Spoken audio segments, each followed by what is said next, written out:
Israel is really fighting a war on two fronts. The first is a military campaign being waged in the occupied territories against the Palestinian people. And the second is a PR campaign being waged here in the U.S. through the American media to ensure continued support for Israel's occupation.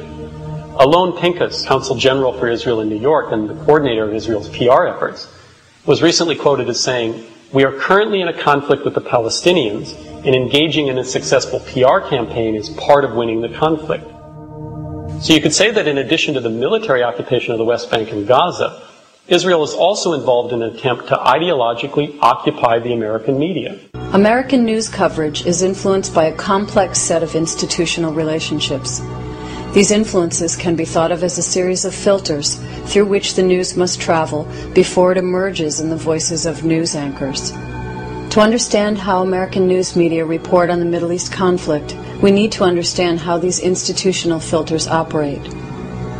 Among the most important of these filters are the business interests of the corporations that own the mass media, interests that extend beyond the United States and across the globe to the Middle East.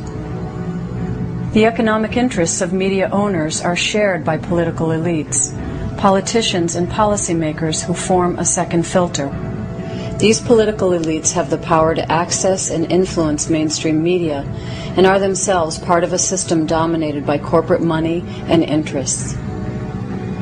The strategic importance of the Middle East to these two groups is reflected in media coverage of the region and of the Israeli-Palestinian conflict. A third filter, Israel's own public relations efforts, further affects the coverage. The government of Israel employs some of the largest American public relations firms as image consultants to coordinate its political and media campaigns.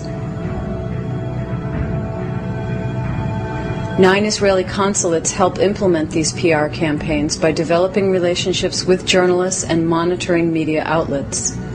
Scores of private American organizations, both Christian and Jewish, reiterate the official line and organize grassroots opposition to any coverage deemed unfavorable to Israel. The most important of these is AIPAC, the American Israeli Public Affairs Committee, widely regarded as the most powerful foreign lobby in Washington.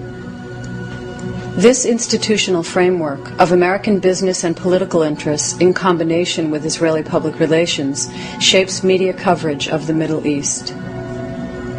At the same time, those progressive organizations opposing Israeli government policy, such as Jews Against the Occupation and Americans for Peace Now, rarely make it through these filters.